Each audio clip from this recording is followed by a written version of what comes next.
Hey everybody, welcome back to my channel. First off, before we get into everything, you guys, I just want to say thank you to everybody who sent out some prayers, who saw on my community page that I was kind of dealing with some intense things. It's been kind of tough for me lately, I'm not gonna lie. I recently just got some news about a family member that's a little scary. My mother in particular. There was there is a scare in regards to her health, and it's a lot. It's a lot, and you just kind of have these life reflecting moments of trying not to, panic or have. And I already got bad anxiety, and so it's just kind of like it was a very much overwhelming, and it was intense. And I just want to say thank you to everybody who, like I said, who sent prayers out. And y'all, I appreciate y'all for being patient, and the fact that I wasn't posting and stuff, as consistent. I just mentally was not there. The hardest thing about being, like a YouTuber is, delivering to people, especially, people who support you. And like, I want to be able to deliver for you guys, and especially at my best, or, and, as best as I can be. But nonetheless, now that I'm back home and after, spending time with family, I can get back to things. And I just want to apologize for, missing out on a lot of stuff. I know a couple of you guys, I'm sure, y'all are waiting for me to talk about it, but I just mentally was not there. And so I just hope you guys give me just a little bit of grace with that. And overall, I just want to say I appreciate y'all's support, and thank you for just being here constantly, being a part of the Juice Box crew. And I just thank you. And thank you for the prayers and support. And yeah, it's just been a lot. But let's try to go ahead and switch over to what we were talking about today, which is Love and Marriage Huntsville, you guys. Love and Marriage Huntsville is doing the damn thing. Carlos King has figured out his niche. Okay, Carlos, hey, look, you doing the damn thing with Love and Marriage Huntsville, let me tell you, boy, okay? But yeah, Love and Marriage Huntsville, I missed last week, but last week it kind of wasn't, like, it wasn't a lot, but this week definitely there's some shit to talk about, so we gonna get into it, y'all. I don't want to waste no time, because we got a lot of stuff to get into. So, Love and Marriage Huntsville, y'all. I appreciate y'all for tuning in. Like, subscribe, tag, post, all that good stuff. Make sure you hit that thumbs up button. Let's go ahead and get into it, you guys. So, Love and Marriage Huntsville, we open up with Mel talking to Stormy and Kimmi. They go and get a little Mexican food. They love a good old taco. So, Mel starts off with Stormy, kind of really in regards to Tiffany. Stormy's like, I shouldn't be, getting on Tiffany based upon our first, interaction with each other. So I'm gonna, try to be better with her. And she low-key tried to like buckle Stormy and Kimmi together in regards to Tiffany. And Kimmy's like, no, we're gonna draw the line right here. Don't you try to throw me in that boo. Me and Tiffany's good. But Stormy, I'm getting a little with Stormy, because I ain't like the way she ended that communication with Tiffany when they went out to to dinner or whatever. But then they move on to, of course, Mel. Mel is sitting there talking about her interaction with Destiny, and she basically tells Kimmi and Stormy, or particularly Kimmi, that her and Destiny is no more. It is X that bitch out, ain't nothing going on, we no longer friends. And Kimmy's like, it's gotten that far, and she's like, yeah. Mel just keep putting it as, I can't f with nobody who's interacting with the ops, who's talking about me with the ops, who's my friend, my enemy, And I get where Mel is coming from in the stance of, don't talk about me to somebody who I'm low-key not cool with. I can respect that part. But also, I think she is taking the, I overheard them in the hotel talking about me type shit a little bit like 20 on 10. Because I really don't think they were saying anything that bad about Melody. I think they were just conversating about the reunion and what was going on. I don't think they were talking shit per se about Mel, specifically. Which is why I feel like every time she gets asked, well, what were they saying about you? They were just saying some bad stuff. Well, we all know Mel loves a good receipt. Clearly from the last episode, we all know Mel loves to throw shit out there. And the fact that she ain't got nothing to throw out there kind of makes me feel like she don't have nothing. But she's just using the fact that Destiny is, talking to Tisha as, basically grounds for dismissal, with her now ex-friend. But you know what, Mel? If that's what you want to do, cool. I do think Destiny and Mel are literally doing the same thing to each other and still expecting the same, consequences / reaction. They both want an apology from each other. They both want somebody to acknowledge, that you talk to somebody like this. Like, it's just like, this really is an easy fix. Like, all you bitches gotta do is both apologize for your wrong, but pride and ego clearly is getting in the way. First of all, I know I'm not talking about last week's episode, but do you guys believe Mel's text message, situation with Destiny? Like, do you guys believe, or who do you fall more on the side of who's more responsible for, the relationship falling apart? Like, I understand how Mel feels about Destiny in the sense of like, well, damn, am I really a friend? Because you didn't tell me about a whole ass divorce that you had. Like, clearly we're not friends if you can't even tell me like that much. And Destiny kind of feels like, regardless of such, like, I've still reached out to you. I've called, and I don't get no answers back. And Melody admitted that. See, Melody is trying to play semantics because you was like, oh, I've been in contact, like, we've talked. Text messages, like, okay, I sent you a couple of text messages. Wow. No, Destiny was saying, girl, we ain't talked. Like, and y'all haven't. Like, that's the truth.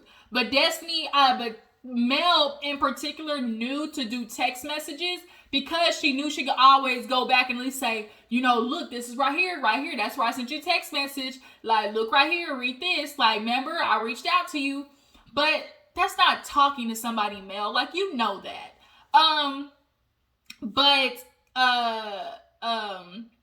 she was like, yeah, well, her and Tisha, like, I'm not doing it. Like, y'all want to talk about me, but I don't ever be talking about y'all. And so Kimmi gets to the fact of like, well, speaking of, what about Keke? When did you and Keke become cool? And here go Mel with that bullshit talking about, me and her, we've always been cool. We have mutual friends. Every time I see her, she's like, oh, I'm gonna go see Keke, and I'd be like, oh, well, tell her I said hey. We've always been cool. We've talked on the phone. So, is talking on the phone make y'all friends? Is that what you're saying, Melody?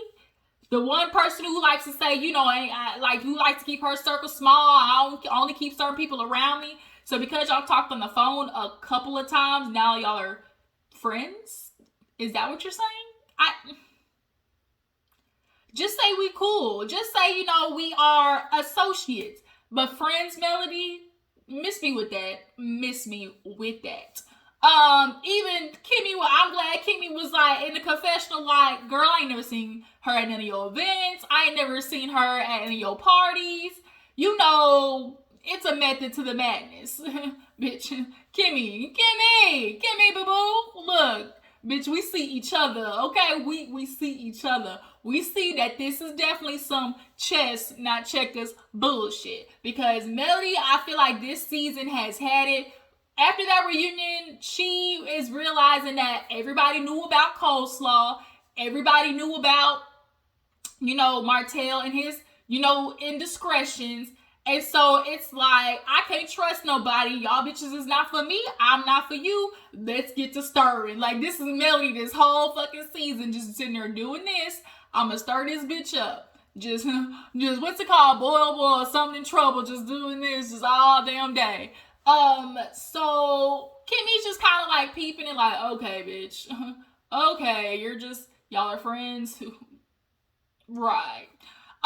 So then she gets into how, she was like, yeah, we've talked and stuff, and I don't really be talking about Tisha. She may call me, and of course, through the years, because her and Tisha have gotten into it, she told me about things, but I don't bring Tisha up. Like, if somebody brings it to me, like, I have a conversation, well, the bitch, that means you're talking about her. Like, regardless if somebody brings it up first or not, you're still talking about her. So, like, get out of here, Melody. Like, the semantics with her is kind of what annoys me. The technicalities, like, she loves trying to find that loophole of, I didn't do it. Me? Melody Holt, the girl who has so much business going on? Like, no. And so then, Kimmi was like, well, I'm doing a housewarming for Jalen. You know, I want to invite you. And she's like, who all coming? She's like, of course, the usual. I want to invite Destiny and Tisha. She's like, well, I can be cordial. And she was like, will you invite Martell? And she was like, no, because, per your request, the last time we talked, you said keep y'all separate. So I'm going to keep y'all separate. And this moment right here is what really kind of had me looking at Mel like, but you just want a problem. You want a problem every time when it comes to Martell. I get it. That nigga, he did you dirty, Mel. I understand. Trust me. I get it, boo-boo. But you're being unreasonable, and the fact that, like, you keep trying to find a reason for people to isolate Martell, and you don't want to admit it, but both Melly and Martell are doing the same thing. Y'all want everybody to ice the opposite person out. And so now Kimmi is going according to your request. If I'm there, don't invite Martell. Now all of a sudden, that's a problem. Oh, you're not inviting Martell? Good guy Martell? What the hell? Okay, Hershey. Hi. Well, I saw my damn door open. That scared the hell out of me. What's up, Hershey? It's my dog, Hershey. A little chocolate lab. All right, go lay down. Go lay down, boo-boo. Go lay down. Go. This is Hershey, y'all. This is I got her from a shelter. Say hi to the people. Look. Say hi. Look. Yep. Give me a kiss. All right. Go home. Go to your cage. All right. Go take a nap. I'll be back. All right. Go home. All right. Back to business. So, yeah. What was I talking about? Yeah, Melody, they don't want to admit that they want the other person to be iced out. And so now you're looking, good guy Martell, you know, the person with a good heart. And Kimmi was like, I'm still going to say that. I'm glad that Kimmi stuck to her shit. Like, I'm going to keep saying that. I do believe, you know, Martell has a good heart somewhere deep down in there. And when he's, you know, being a turd, I'm gonna back you up when he's being an asshole. Like, that's what happens. And I'm sure that's what happened with you, because you kept taking him back. When he was asshole out here doing his dirt, he was wrong. But then when he came back to you with all the lovey-dovey, you took him back. And then Melody, she didn't have no clap back for that, because that's the truth. It's the truth. Like, you want to sit there and act like, you know, she said it like, good guy Martell, he got a good heart, Martell. And she's like, I just wish that, you know, you would have felt that way when he was doing his dirt to me, you know. And it's just kind of like, she's definitely holding on to the fact that she feels everybody knew what was going on with Martell. She's definitely holding on to that. But I just didn't like her reaction to Kimmi doing what she asked. Like, now you're finding another issue. Well, if I wouldn't have come, would you invited him? Bitch, what the else do you think that means? Like, what else do you think that means? If you're not coming, then Martell's coming. Like, well, why you want to invite? Why would you invite him? You know, why aren't you inviting him now? And Kimmi's like, because every time there's a big ass cloud, mess just seems to follow Martell. I don't want to be in it. Plus, Kimmi's dealing with the backlash from, you know, the photo trip, the Atlanta trip and the photo, and that's an extension of Martell. Like, Kimmi don't want none, okay? Look, Kimmi this season, you can tell, definitely is maintaining, trying to straddle that line of, like, I don't want to be in it. My name Bennett, I ain't in it. But if you bring the bug to me, I'm a step. If you bring it to my front door and you come to knocking, bitch, I'm gonna open up and we all gonna be there. Which is how she kind of gave Mel a little bit of a taste of it when she was like, well, you took Martell back. Like, clearly he has a good heart because you took him back type situation. But yeah, Kimmi, you can tell, is definitely peeping Melody. And she's not here for it, and she's just gonna throw a little light, bitch, I got you, okay, I got you. And it's like, what else do you want from her, Melody? This thing, what else do you want from her? So move on. Let's move on. So a little scene where, what the hell happened after that? Oh, a little scene where Destiny goes to see Martell, and they are definitely trying their best to keep alluding this, oh, you know, Destiny and Martell, they sneaking around, you know, is she possibly the sneaky link type shit? And it's like, we know Destiny and Martell ain't got nothing going on. But of course they're gonna try to make it that way, especially to try to fit this narrative that Melody's like trying to convince her head with, like convince herself of. But Destiny and Martell have basically found, you know, grounds in, you know, complaining about Melody.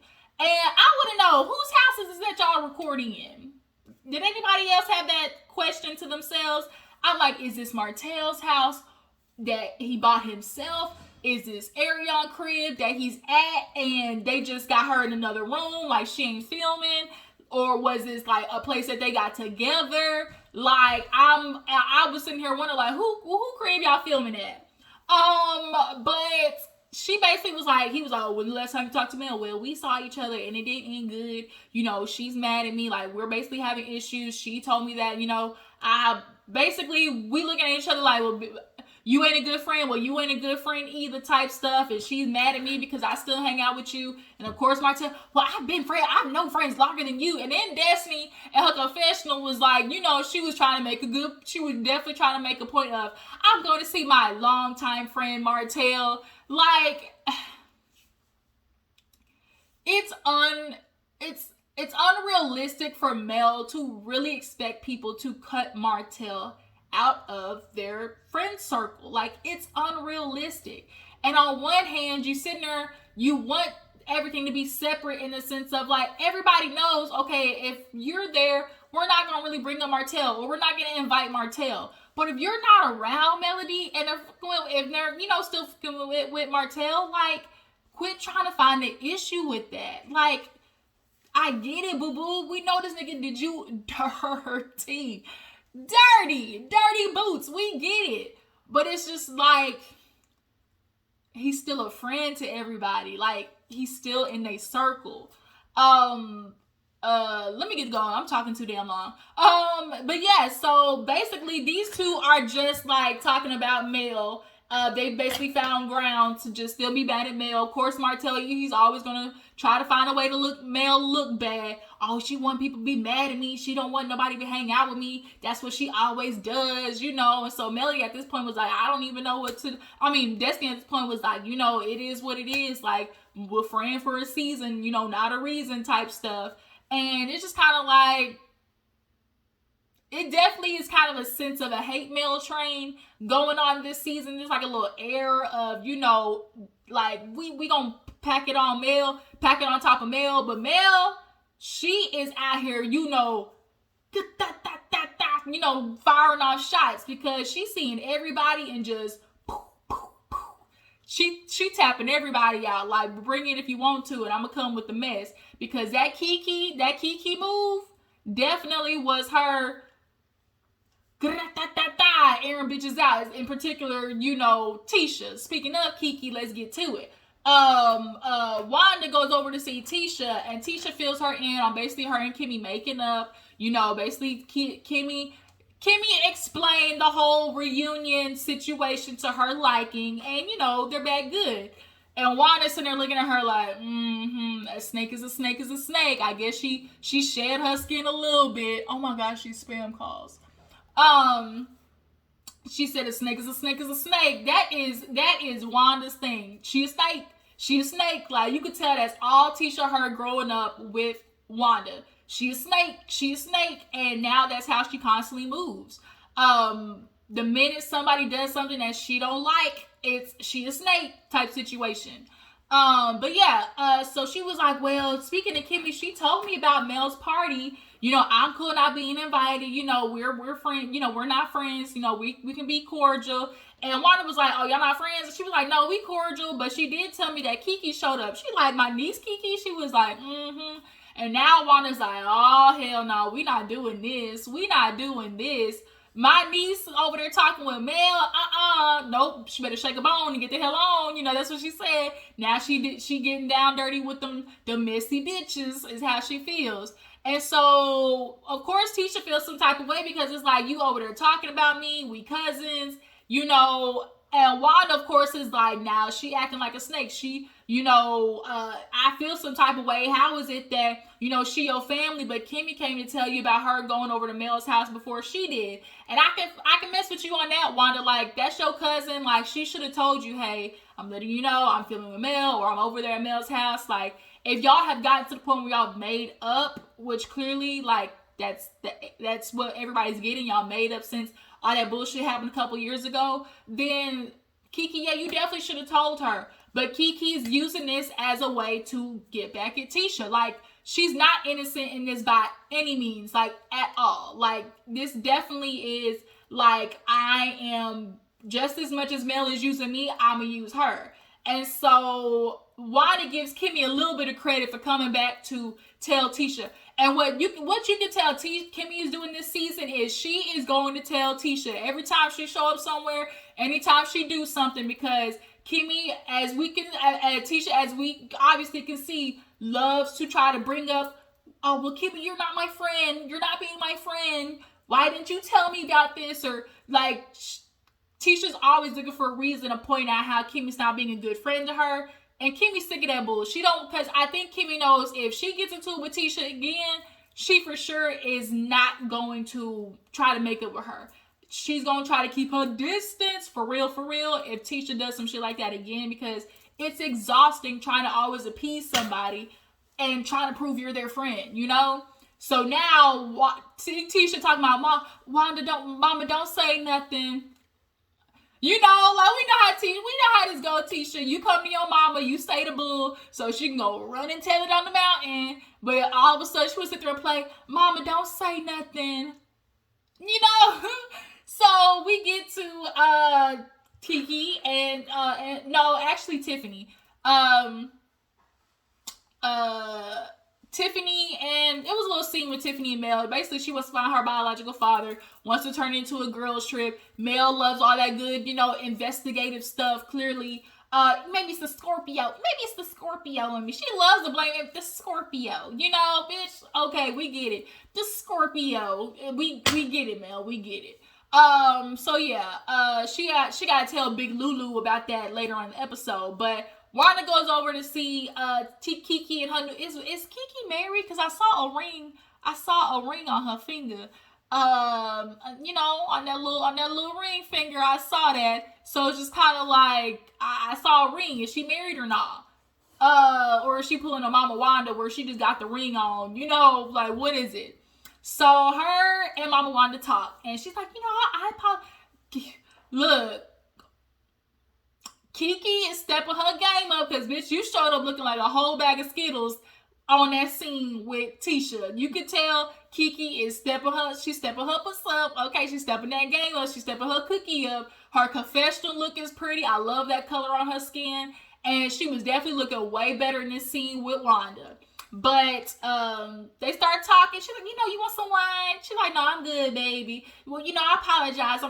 My wine glasses ain't out, so I'm a little hood rich today. She said, oh, hood bitch? She said, no, I'm going to leave the hood bitch into you. And I said, and no. She snatched that shade. She said, gotcha. Okay, and I said, let me find out Keke. Keke this scene definitely got on a lot of people's, good graces, and people are more receptive to her because she checking Wanda ass, period. So Wanda comes up to her and was like, I heard about you going to Mel party, like, you Tisha cousin, you family, how dare you do that? And of course, Keke lets her know, well, I've been friends with Mel, like, we been cool. And it's kind of like, okay, y'all keep trying to emphasize being cool and friendship as if they're the same thing. And we all know they're not. Everybody, when you say, oh, we being cool, we know that's not friends. Like, people who are adults know we being cool just means like, oh, when she out, we talk to each other, we conversate, or, when I need somebody to add extra to the situation, or like if a group of girls of us going and I see her there, like, I can conversate. She ain't the first person I'll invite, but she may be the third, like, that's what we being cool means. But Wanda was like, you start talking about Tisha. She was like, well, Tisha started it first. She's like, that's my friend, and she went and tell Mel my business, and how dare she do that? Because it's more serious when we blood. How is that? Well, bitch, because we blood. Like, that's why. Like, because, girl, we family. So, she was like, she told, personal business to Mel. And Wanda was like, well, how long ago was that? She was like, she didn't really want to say it because she know it sounds stupid saying it out loud. She was like 4 or 5 years ago. And she was like, girl, that long ago, that's stupid. Y'all done made up. And it is. We all know Keke's kind of using that as her scapegoat reason to, pull this bullshit with Tisha. But she was like, well, if Mel was her friend, well, then I'm talking to Mel. And, that means I can say stuff about her. Like, what makes it different, basically. And Wanda, at this point, she was like, well, girl, she's like, you trying to call me messy? Is the pot calling the kettle blacker than your jacket and pants? I said, hey, get with her ass, Keke, okay? Won't he do it? So she was like, what, too? Like, there's always been this competition between me and Tisha. Always about me and Tisha ever since growing up, since we were little kids. I felt like y'all constantly attacked me because of my dad. Every time you and my dad got into it, it was always, oh, we in competition with each other. That's not true. Yes, it is. And we know how we can tell, Wanda, because that's what you always do. You did it. The perfect example is when you went live talking about Melody's kids and how they would be jealous of Tisha's kids because, they got the long hair. Wanda, unfortunately, because of her insecurities of the way she grew up, of course, as they like to say, on the other side of the tracks, and what type of life she provided for Tisha. The only way to give self-validation is to feel as if somebody's jealous of you. And for somebody to be jealous of you, that means you have to have something that, they want. And they always grew up wanting the life that Keke had, wanting the life that other people had. And so she needs to reverse that and have people jealous of her to give her that self-gratification, that self-validation of like, oh, I got something that people want. But really you don't.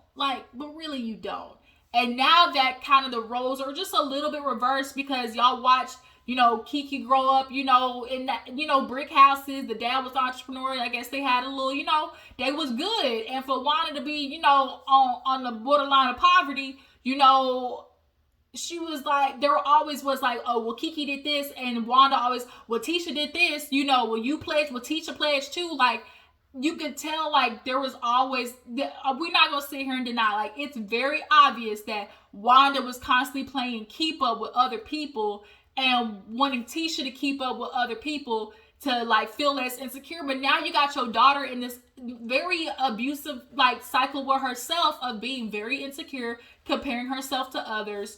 And it's sad because you see it is written all over her face. Tisha is constantly looking to, have something that somebody else has or to, like, fulfill herself according to what somebody else is doing. We saw it with Melody, in the first couple of seasons.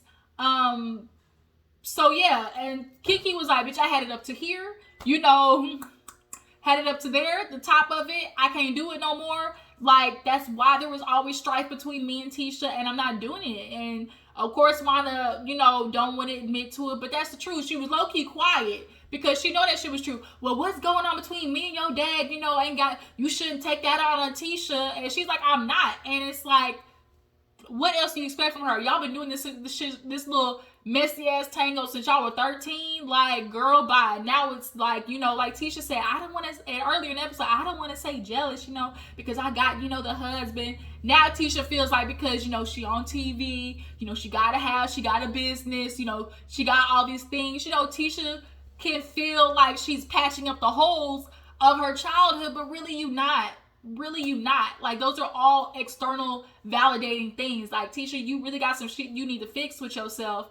That, having the home, and like, that's another reason why she can't divorce Martell, because, not Martell, Marsau, because that is, to her, that would take away that status of feeling like, oh, because being a wife is a certain status, is like to women, like a wife is like an accomplishment, and if other women don't got, like, she needs that, you know?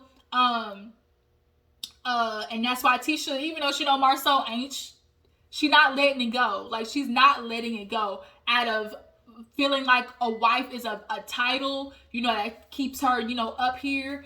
And also, too, she don't want to prove Melody goddamn right. She don't want to prove everybody right. But in the midst of trying to, you know, not prove everybody right, you really fucking yourself over, Tisha. You really are. Like, you really are. But nonetheless, Keke basically told Wanda, like, I'm not doing this with y'all no more. You know, like, ever since we were kids, it's been the same thing. You know, now the rumor has it that it was like allegedly, you know, Keke had a little couple of creepy crawly friends.